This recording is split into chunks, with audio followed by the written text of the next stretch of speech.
उर्दू है मेरा नाम सभी जानते हैं दाग, सारे जहां में धूम हमारी ज़बां की है।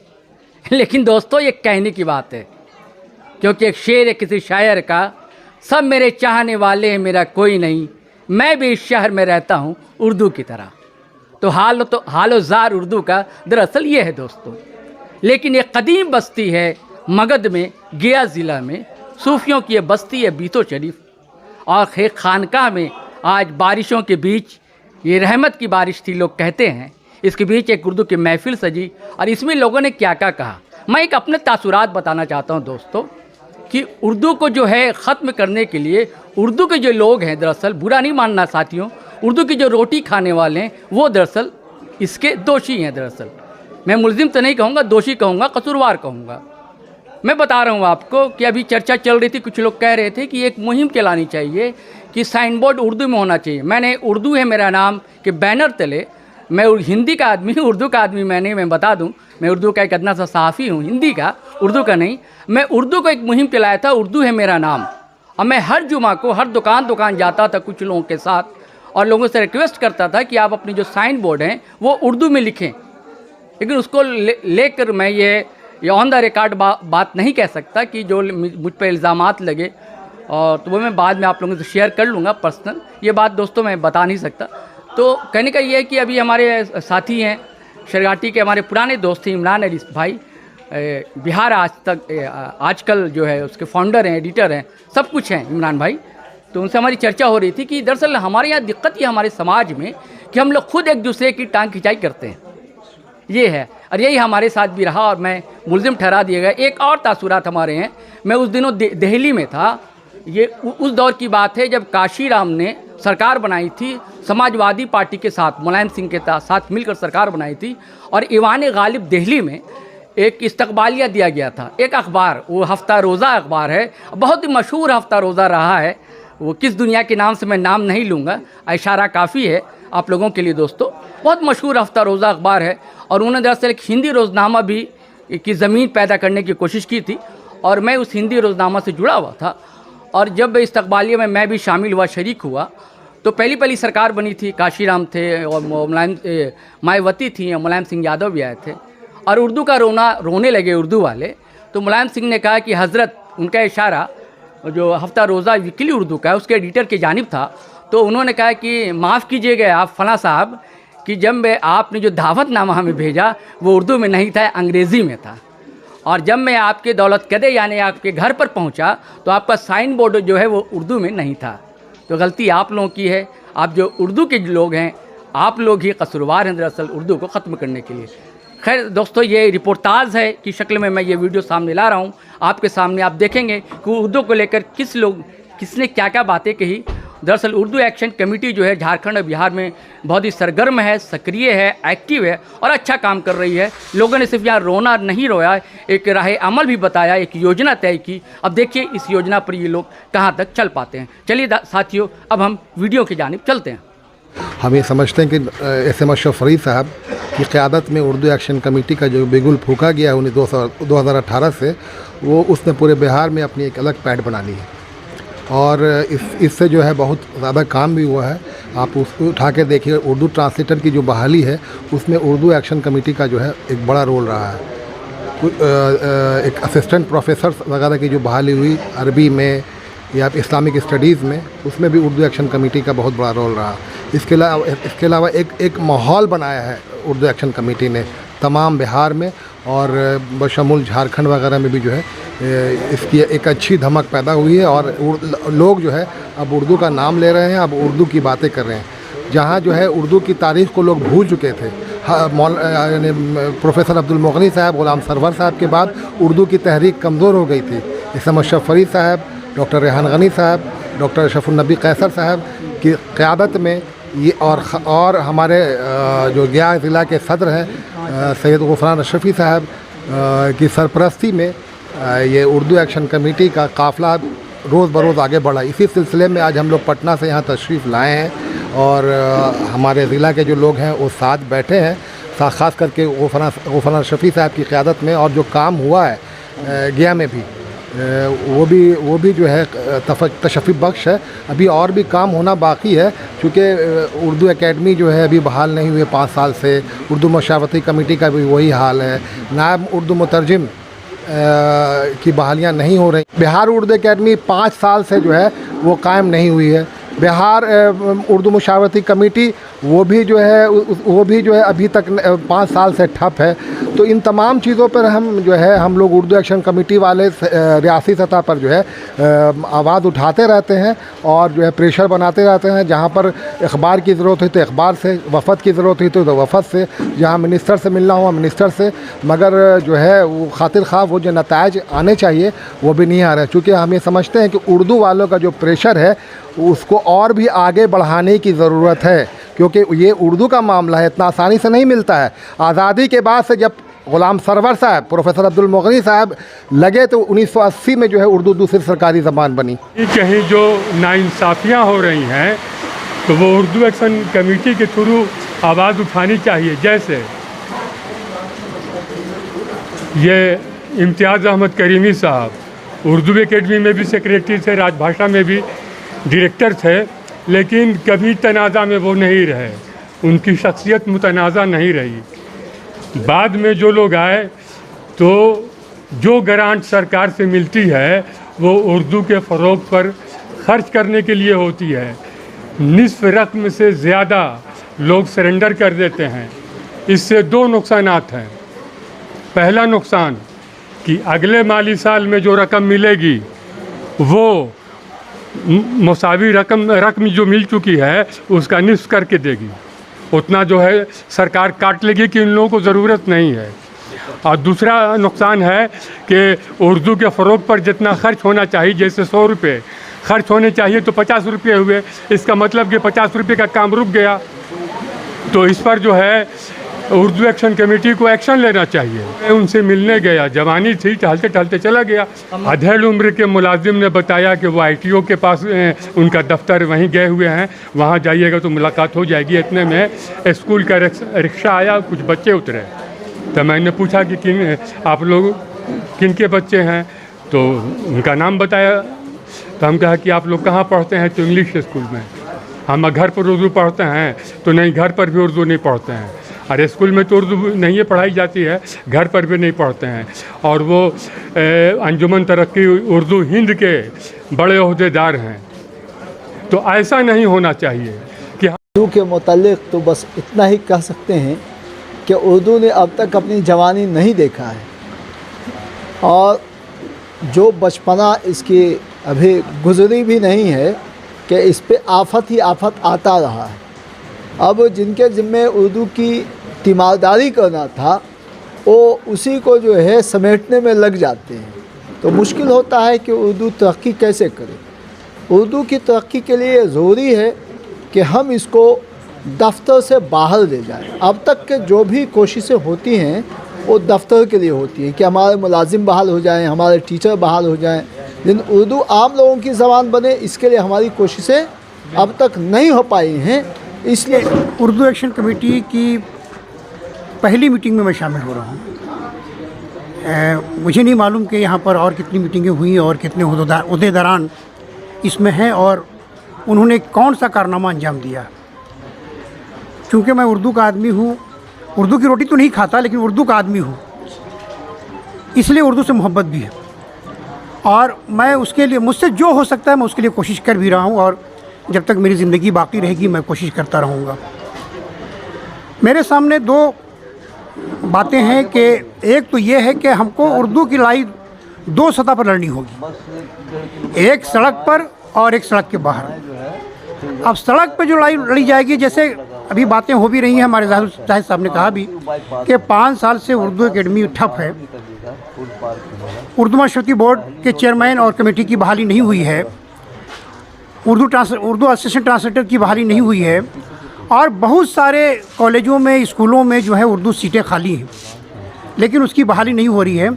तो मैं उर्दू एक्शन कमेटी से ये गुजारिश करना चाहूँगा कि एक बार पटना में बड़े पैमाने पर हम लोग सड़क पे उतरें, उसमें मैं भी शामिल रहूँगा क्योंकि सरकार नहीं जान रही है कि आप क्या कर रहे हैं। आप सोए हुए हैं, हम सब सोए हुए हैं, तो कम से कम कहीं पर भी एक धरना दे, एक दिन का धरना दे, बाजार पूरे शहर में हम लोग घूमें पटना में, ताकि सरकार तक ये बात जाए कि भाई क्या क्या मसले हमारे हैं। तो मुझे लगता है कि भाई जहाँ बीजेपी की सरकार है वहाँ तो उर्दू अकेडमी फल फूल रही है, लेकिन जहाँ बीजेपी की सरकार नहीं है, जहाँ हम खुद सरकार में शामिल हैं और कुछ नहीं हो रहा है, तो ये तो हमारे लिए बहुत शर्म की बात है कि कोई आदमी उर्दू का ऐसा नहीं है जो जाके सरकार को कहे कि भाई ये क्यों नहीं हो रहा है। मैं कैसर साहब से और जाहिद साहब से और तमाम इराकीन से मैं ये गुजारिश करूँगा कि एक दफ्तर लेकर एक कमेटी बनाकर हमारे सीएम से और जो डिप्टी सीएम है उनसे मुलाकात करें और कहें कि भाई आखिर इसकी सब कमेटी बन रही है तो उर्दू अकेडमी और उर्दू मशहदी बोर्ड की कमेटी क्यों नहीं बन रही है। ये क्या कोई है जो सवाल करने वाला है? तो सवाल करना तो हम ही को सवाल करना पड़ेगा। लड़ाई तो मुझे लड़नी पड़ेगी क्योंकि हम उर्दू के आदमी हैं, इस लड़ाई मुझे लड़नी पड़ेगी। दूसरी लड़ाई ये है कि आखिर हम उर्दू को अपने घरों में कैसे महफूज रखें, इसके लिए हमें कोशिश करनी पड़ेगी। और इसके लिए यह है कि हम अपने मोहल्ले में छोटे छोटे जहाँ पर उर्दू आबादी है, जहाँ पर मुस्लिम है, वहाँ पर हम अगर हफ्ते में 2 दिन उर्दू का क्लास वहाँ पे चलाएं तो मुझे लगता है कि उर्दू पढ़ने वालों की तादाद बढ़ेगी। और अगर तादाद बढ़ेगी तो कल टीचर की ज़रूरत पड़ेगी, कल और लोगों की ज़रूरत पड़ेगी और वो बहाल भी होंगे और उर्दू फले फूलेगी।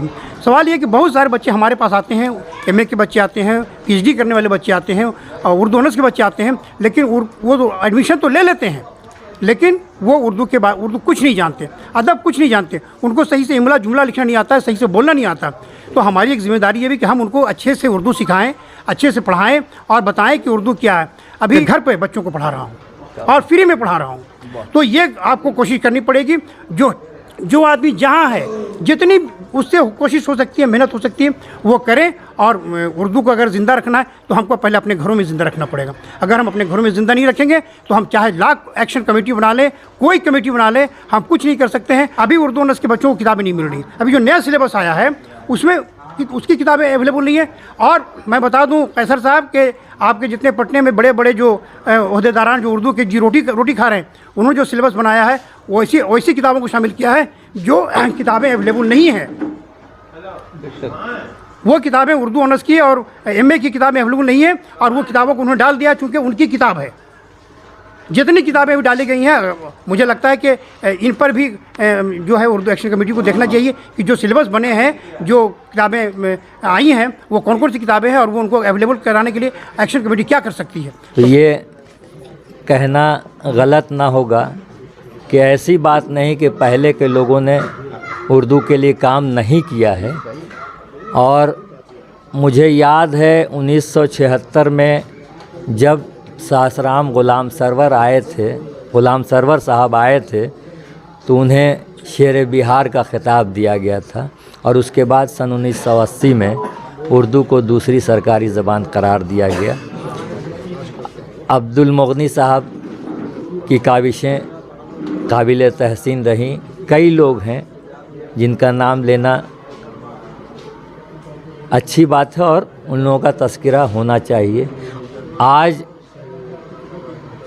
जो सूरत हाल है, उर्दू अभी इतनी कमज़ोर नहीं हुई है, लेकिन ताकत देने की ज़रूरत ज़रूर है उसको जो है।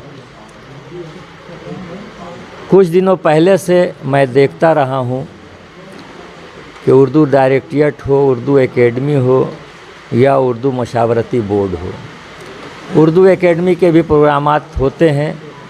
उन लोगों को भी इत्लान इस बात की खबर दी गई और दी जाती रही है कि तमाम बिहार के जितने अज़ला हैं उन जगहों पर जो भी स्कूल में निसाबी किताबें उर्दू में हैं वो तक़सीम बाज़ाब्ता तौर पर नहीं हो पा रही हैं। तो ऐसा भी हुआ है, लापरवाही हुई है, वो पहले के लोग हों। और जहाँ तक सग़ीर साहब ने कहा कि आज उर्दू की लड़ाई अगर लड़नी है तो वो रोड पर नहीं बल्कि दफ्तरी सतह पर लड़नी होगी और उसका फ़ायदा मिल सकता है।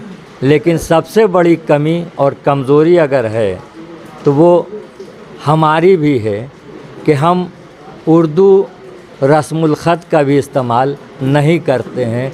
उर्दू अखबारात भी 2 रुपए 3 रुपए कीमत देकर नहीं पढ़ते हैं।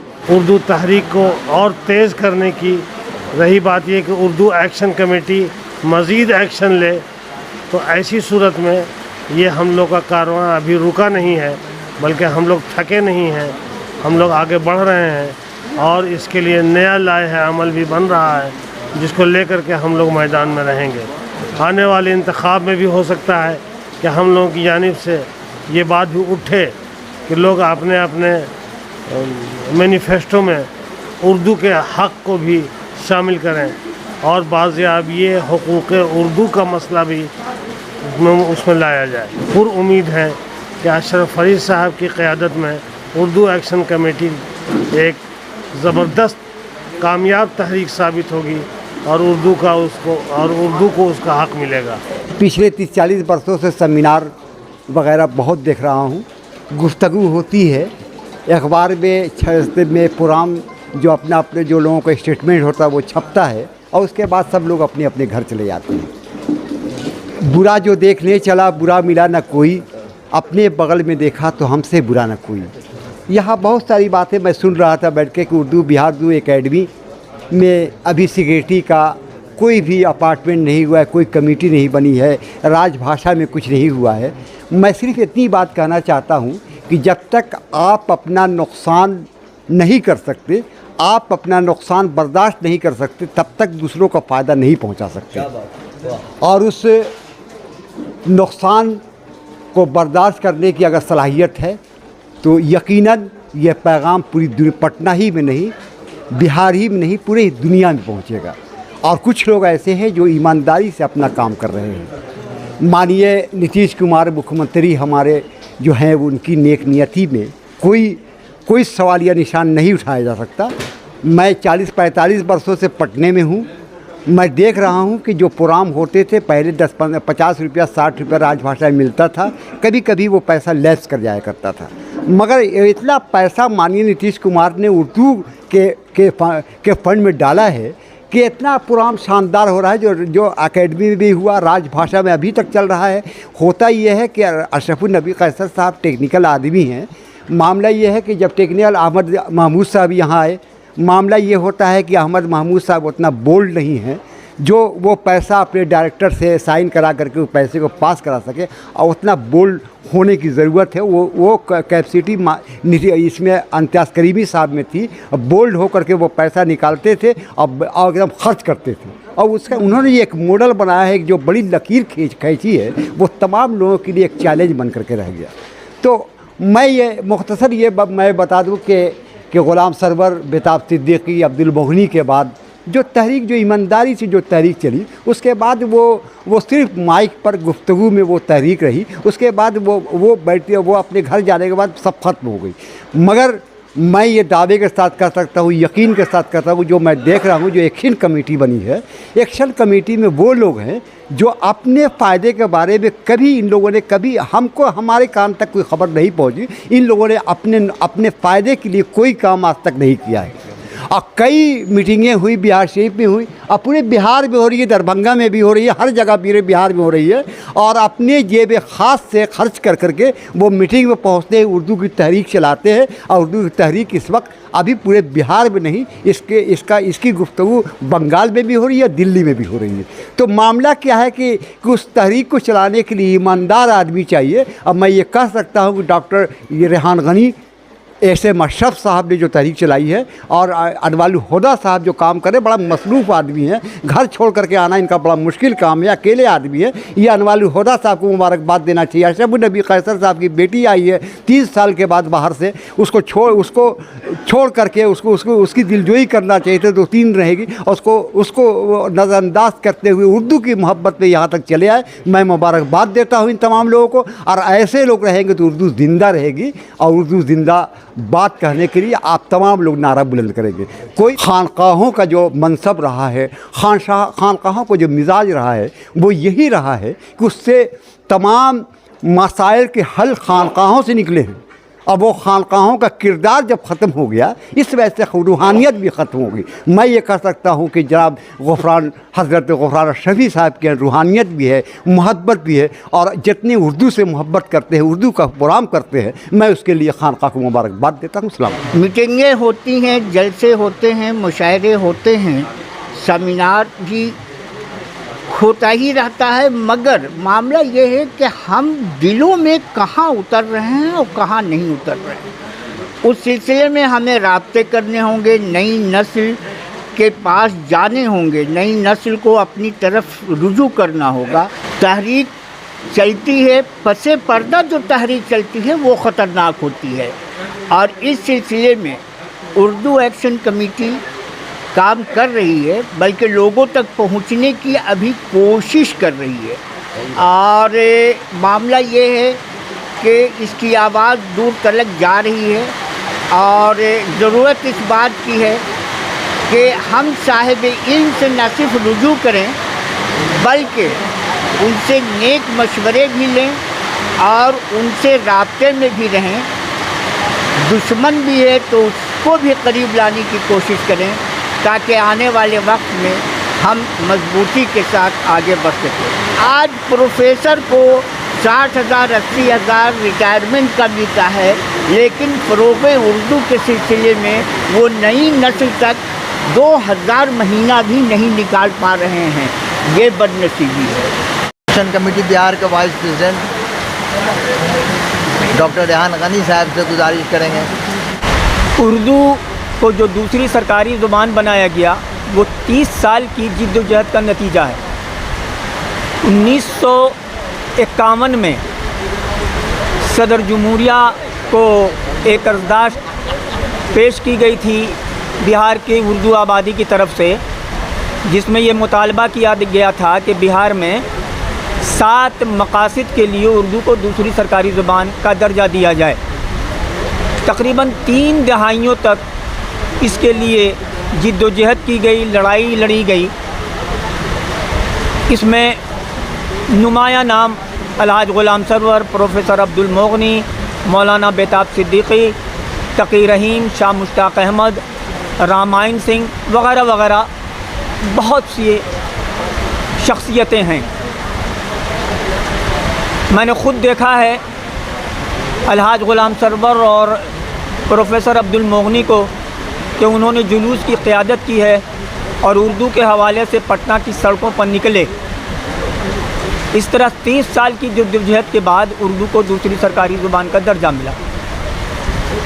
लेकिन प्रोफेसर अब्दुल मोगनी और अलहाज ग़ुलाम सरवर के इंतकाल के बाद बिहार में उर्दू तहरीक सुस्त पड़ गई। प्रोफेसर अब्दुल मोगनी से सबसे आखिरी इंटरव्यू, ये मुझे इस बात का शर्फ हासिल है कि आखिरी इंटरव्यू मैंने ही उनसे लिया था, और जो इंटरव्यू लिया था उसमें मैंने एक सवाल किया था। उस वक्त अंजुमन तरक्की उर्दू बहुत ही तनाज़ा की शिकार थी और लगभग बहुत कमज़ोर हो चुकी थी। उन्होंने कहा था कि उर्दू आबादी को उर्दू एक्शन कमेटी बनाना चाहिए और सरकार से भी लड़ना चाहिए और उन लोगों से भी लड़ना चाहिए जो उर्दू तहरीक को कमज़ोर कर रहे हैं। ये जो पैगाम था प्रोफेसर अब्दुल मोगनी साहब का, ये पैगाम को अगर किसी ने सुना और उस पर तवज्जो दी तो वो कसीरुल अशात रोज़नामा कौमी तंजीम के चीफ़ एडिटर जनाब सैयद शाह अशरफ फरीद साहब हैं। उन्होंने प्रोफेसर अब्दुल मोगनी साहब के इस ख्वाब को शर्मिंदा ताबीर किया और उर्दू एक्शन कमेटी के नाम से एक मज़बूत इदारा कायम किया। आप ये भी जानते हैं कि बिहार में एक ज़माने में जब ग़ुलाम सरवर संगम के एडिटर थे तो उन्होंने अपने उर्दू तहरीक का तर्जुमान संगम को बनाया था।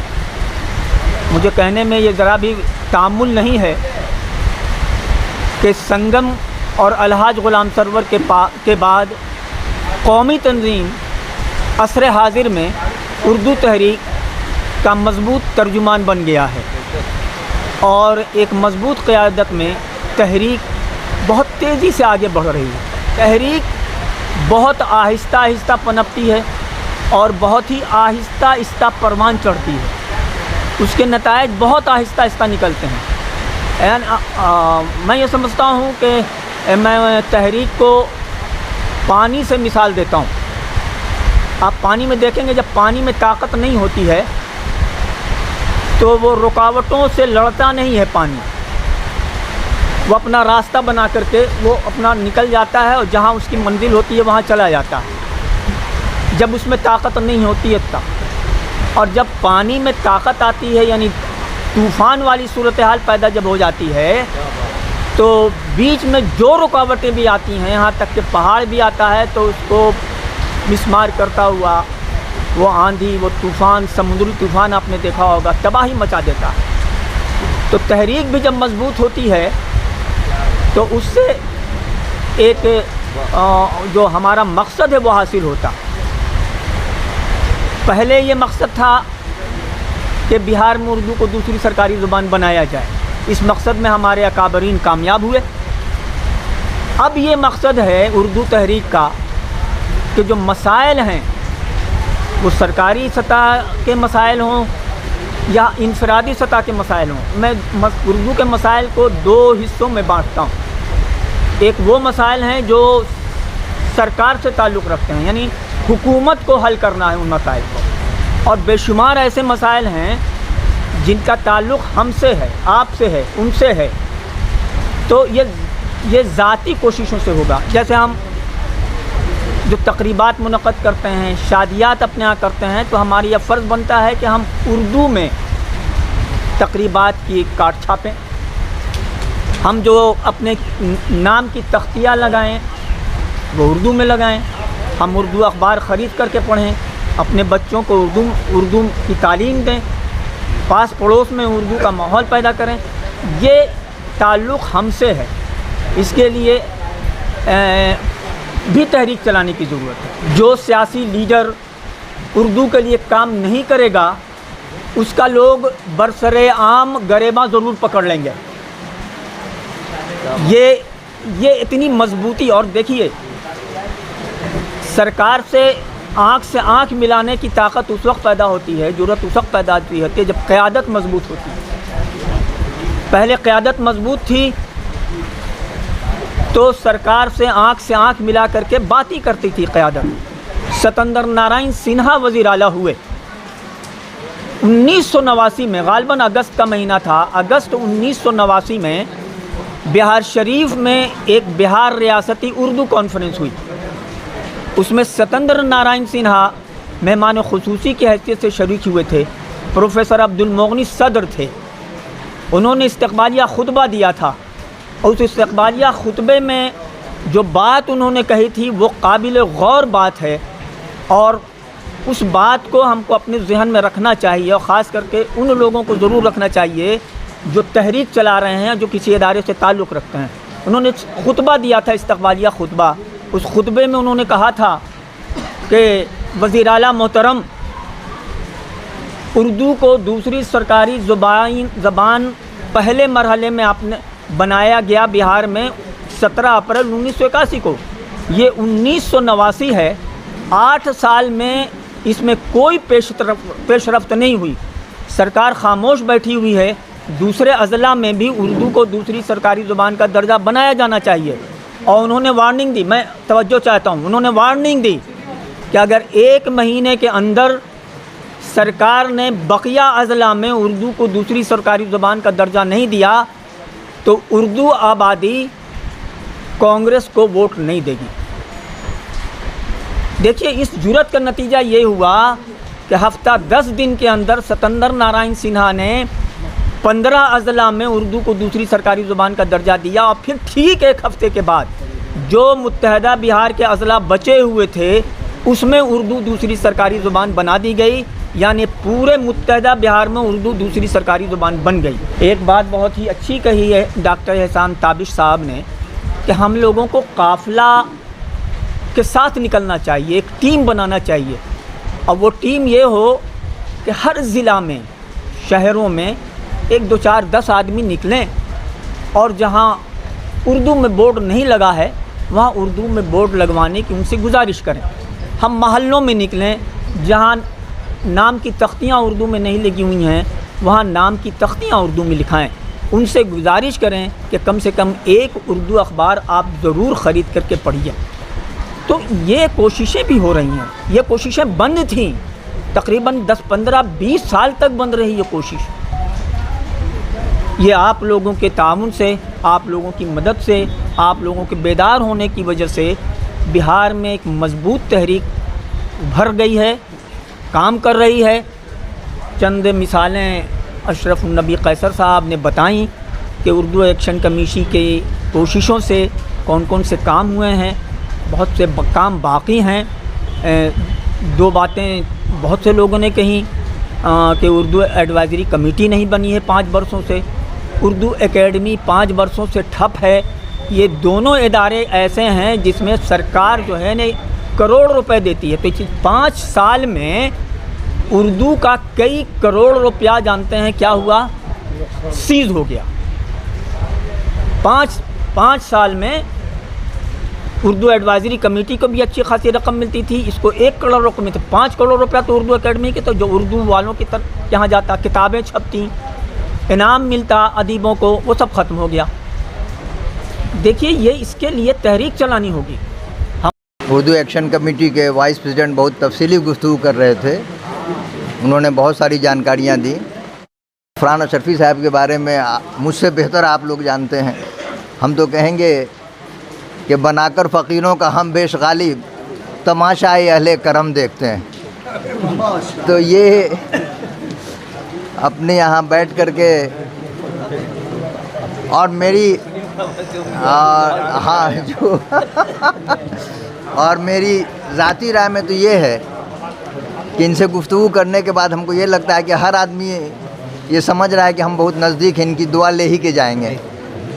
तो ये सच भी है कि हाँ कि जुदा सबसे हूँ और सबके दरमियाँ मालूम होता हूँ, कहाँ पहुँचा हुआ हूँ मैं और कहाँ मालूम होता हूँ। अब मेरी गुजारिश है जनाब फरहान अशरफी साहब से कि अपनी गुफ्तगू करें, सदारती खुतबा दें और काम करने वाले लोग हैं। और जहाँ तक उर्दू एक्शन कमेटी का सवाल है, मैं दिल की गहराइयों से उर्दू एक्शन कमेटी के साथ हूँ और साथ रहूँगा किसी भी हाल में।